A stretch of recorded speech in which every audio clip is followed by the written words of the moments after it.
دائما أبدا على حبيبك خير الخلق بدشگونی لینا یہ بہت سارے معاشروں میں اور تہذیبوں میں مروج تھا اور اب بھی مروج ہے، لیکن اسلام نے اس کی نفی کی ہے۔ بدشگونی کیا ہے؟ کسی دن کو، کسی جگہ کو، کسی شخص کو منحوس خیال کرنا۔ بعض لوگ جانوروں کے بولنے سے بدشگونی لیتے ہیں کہ الو بول پڑا ہے تو یہ کام ہم نے نہیں کرنا، بلی نے راستہ کاٹ دیا ہے تو یہ کام ہم نے نہیں کرنا۔ اسی طرح بعض اشخاص کو منحوس خیال کیا جاتا ہے کہ بعض لوگ منحوس ہیں۔ عموماً بعض خاندانوں کے اندر کسی عورت کو منحوس خیال کر لیا جاتا ہے اور پورے خاندان کے لوگ اس کے بارے میں یہ رائے قائم کر لیتے ہیں کہ یہ منحوسہ ہے، اور یہ اگر صبح صبح اس سے ملاقات ہو گئی تو پھر سارا دن خراب گزرے گا۔ تو یہ ایک تصور ہے بدشگونی کا جو ہماری معاشرت کے اندر پایا جاتا ہے۔ جاہلیت کے زمانے میں یہ ساری چیزیں موجود تھیں۔ آقا کریم علیہ السلام تشریف لائے تو آقا کریم علیہ السلام نے ان ساری چیزوں کی نفی کی اور اللہ پر توکل کرنا، اللہ پر بھروسہ کرنا سکھایا۔ علماء کی صحبت میں بیٹھنے والے لوگ کافی حد تک ان چیزوں سے بچے رہتے ہیں۔ عام لوگوں کی زندگیوں کے اندر یہ چیزیں موجود ہوتی ہیں۔ جاہل پیروں، ملنگوں اور یہ بنگیوں چرسیوں کے پاس بیٹھنے والے لوگوں کے اندر تو کوٹ کوٹ کے یہ ہندوانہ چیزیں رچی بسی ہوتی ہیں۔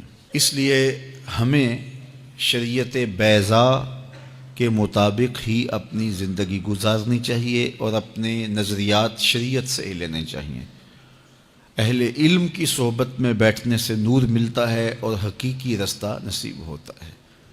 تو کسی کو منحوس قرار دے دینا یہ ہماری اپنی اختراع ہوتی ہے، ہمارا اپنا وسوسہ باطن ہوتا ہے۔ حضور نے ارشاد فرمایا ایک تو متعدی مرض نہیں ہے کہ اگر میں اس کے پاس بیٹھا تو یہ مرض مجھے اس سے لگ جائے گی۔ دوسری بات ارشاد فرمائی ولا حامتا، الو کا بولنا کوئی معنی نہیں رکھتا، اس کی آواز کوئی معنی نہیں رکھتی۔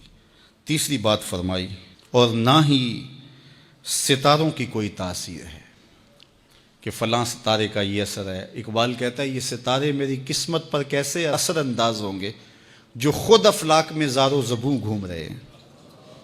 وہ بعض کہتے ہیں ہاتھ کی لکیریں کام کرتی ہیں، جی یہ تیری ہاتھ میں فلاں چیز کی لکیر ہی نہیں ہے، فلاں کی لکیر ہی۔ وہ بیٹھے ہوتے ہیں نا فٹ پاتھ کے اوپر پروفیسر بابا جو قسمت کا حال بتاتے ہیں اور 10 روپے لیتے ہیں، تو وہ بتا رہے ہوتے ہیں تیری قسمت میں یہ ہے، تیری قسمت میں یہ ہے، تیری قسمت میں یہ ہے۔ وہ کسی نے کہا قسمت تو ان کی بھی ہوتی ہے جن کے ہاتھ بھی نہیں ہوتے۔ تو یہ لکیروں میں قسمت کو تلاش نہیں کیا جا سکتا۔ جب بچہ شکم مادر میں 120 دن کا ہوتا ہے، صحیح حدیث میں آتا ہے، فرشتہ اس کی عمر بھی لکھ جاتا ہے، اس کا رزق بھی لکھ جاتا ہے، اس کا شقی و سعید بھی ہونا لکھ جاتا ہے۔ لکھ دیا گیا، قلم اٹھا لیے گئے اور صحیفے خشک ہو گئے، اب کوئی نہیں لکھا جائے گا۔ تو جو شکم مادر میں لکھا گیا۔ اور چوتھی بات اللہ کے محبوب نے فرمایا کہ سفر کچھ نہیں ہے۔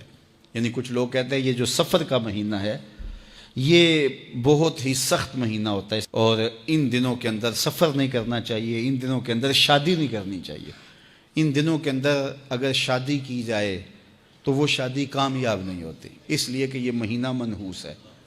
میں آپ کو بتاتا ہوں کہ اس سفر کے مہینے میں سیدنا علی کی شادی حضرت سیدہ فاطمہ سے ہوئی ہے۔ بتاؤ اس سے کامیاب کوئی شادی ہو سکتی ہے؟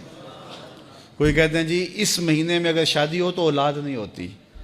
حضرت علی اور سیدہ فاطمہ کی شادی ہوئی ہے، حسن اور حسین پیدا ہوئے ہیں، ایسے کوئی بیٹے تو لاؤ زمانے میں۔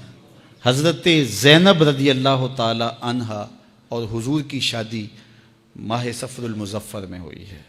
اس لیے ہمارے علماء اس کو خالی سفر کا مہینہ بولنے کے بجائے صفر الخیر یا صفر المظفر کے نام سے پکارتے ہیں، یعنی کامیابی کا مہینہ، خیر کا مہینہ۔ تو یہ محض لوگوں کی اختراعات ہیں. تو جس طرح باقی مہینوں میں شادی کرنے میں کوئی حرج نہیں، تو سفر کے مہینے میں بھی شادی کرنے میں کوئی حرج نہیں. آقا کریم نے فرمایا یہ بدشگونی لینا یہ شرک ہے، اللہ کے توکل کے منافی بات ہے. اس لیے جاہل لوگوں کا کام ہے کہ لوگوں کو اوہام میں وسوسوں میں مبتلا رکھیں، ضعیف الاعتقادی قائم رہے تاکہ کچھ لوگوں کا کام چلتا رہے. لیکن اللہ کے محبوب جو دین لے کر آئے اس میں اس کو علامت شرک بتایا گیا. یہ جو بدشگونی ہے یہ فرمایا تمہارے اندر کا وسوسہ ہے، اور جب کوئی بندہ اندر سے ضعیف الاعتقاد ہوتا ہے تو پھر یہ چیزیں اسے پیش آتی رہتی ہیں، اس کو یہ سمجھتا ہے ہاں اسی وجہ سے ہو رہا ہے.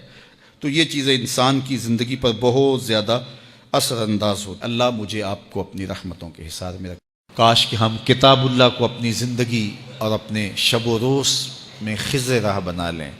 اور یہ کتاب سراپا ہدایت ہے، سراپا نور ہے، اجالوں کی نقیب ہے. یہ کتاب جہاں کتاب اللہ کے ساتھ وابستہ ہونے کا حکم نامہ دیا، وہاں اہل بیت کی محبت کا سبق بھی سکھایا. حضرت اسامہ بن زید بن حارثہ رضی اللہ تعالی عنہ فرماتے ہیں میں حضور کی خدمت میں حاضر ہوا، میں نے حاجت کہی، حضور نے حاجت پوری کر دی. لیکن میں نے ایک منظر دیکھا کہ حضور نے جس چادر کی بکل کی تھی وہ چادر اطراف سے جنبش میں ہے جس طرح اندر کوئی ہو. تو مجھ سے نہ رہا گیا، میں نے پوچھ لیا، میں نے کہا حضور اس چادر کے اندر کیا ہے؟ فکشفہ ہو، تو حضور نے چادر کھول دی. کہتے ہیں جب چادر کھولی تو میں نے دیکھا ایک پہلو سے امام حسن لپٹے ہیں، ایک پہلو سے امام حسین لپٹے ہوئے. کہا یہ میرے بیٹے ہیں، یہ میری بیٹی کے بیٹے ہیں، اے اللہ میں ان سے پیار کرتا ہوں، تو بھی ان سے پیار کر، اور جو ان سے پیار کرے مالک اس سے بھی پیار کر. تو ان کی محبت کا درس دیا.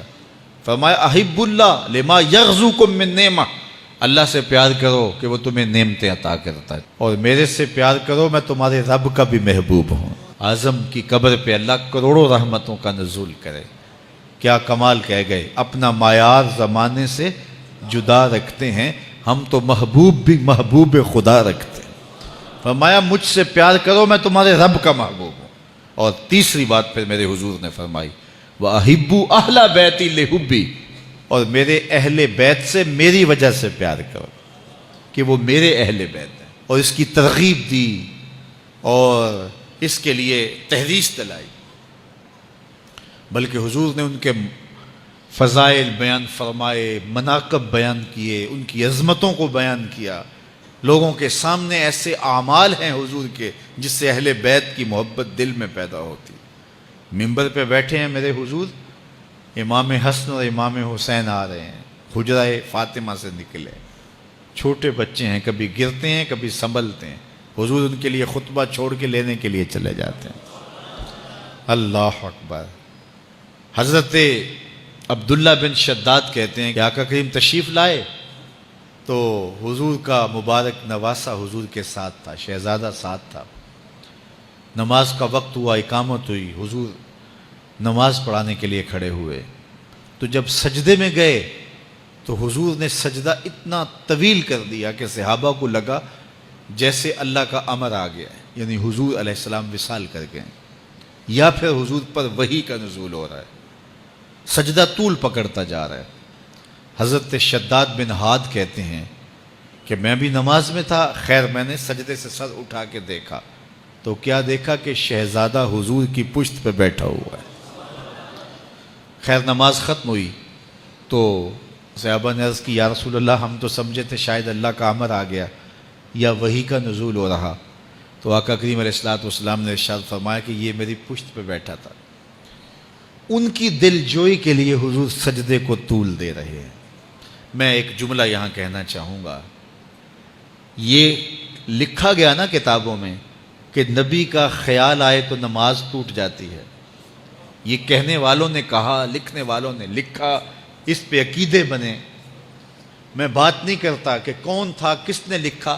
جس نے بھی لکھا اور انہوں نے باتیں کی کہ نبی کے خیال سے نماز ٹوٹتی ہے، میں ایک ہی بات پوچھتا ہوں، میرے رسول کے خیال میں کون تھا کہ سجدے کو طول دے رہے تھے؟ اور مجھے فتویٰ دو کہ رسول اللہ کی نماز ہوئی ہے یا نہیں ہوئی. صاحب اگر نبی کے خیال میں امتی ہو تو نبی کی نماز نہیں ٹوٹتی، تو امتی کے خیال میں نبی ہو تو پھر امتی کی نماز کیسے ٹوٹ سکتی ہے؟